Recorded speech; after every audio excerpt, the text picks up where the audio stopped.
Hello everyone, একটা secret ইভেন্টের details share করার জন্য আজকের এই ভিডিও পোস্ট করছি।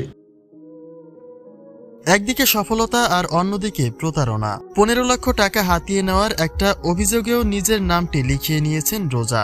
তাহসানকে বিয়ে করে রোজা আহমেদ তার গোটা লাইফ সাজিয়ে নিলেও প্রতারণা করেছেন সাবেক প্রেমিকের সাথে।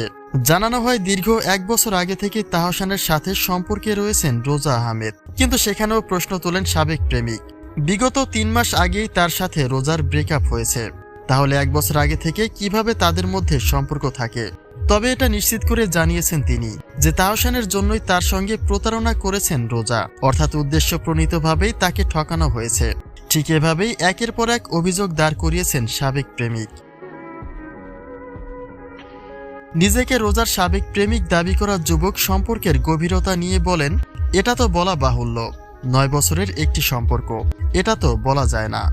আমাদের চাইল্ডহুড প্রেম ছিল, চাইল্ডহুডের সেই প্রেম থেকে ওর ক্যারিয়ারে আজ এ পর্যন্ত আসা। আবার সেখান থেকে মার্কিন যুক্তরাষ্ট্রে গেছে, সেখানেও আমার কন্ট্রিবিউশন ছিল।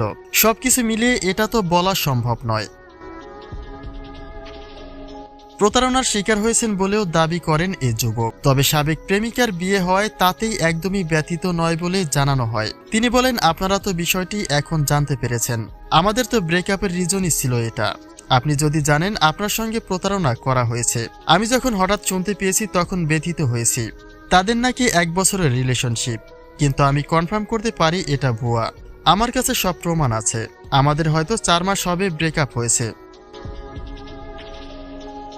সাবেক প্রেমিক দাবি করা এই যুবক আরও বলেন, রোজা আহমেদ বিদেশ যাওয়ার সময় আমার কাছ থেকে 15 লক্ষ টাকার মতো নিয়েছে।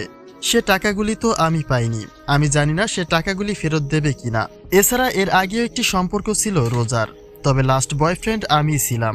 আমাদের 9 বছরের একটা রিলেশন ছিল, এমনকি 1 মাস আগেও সে আমাকে ফোন করে সব মিটমাট করে ফেলতে চেয়েছিল।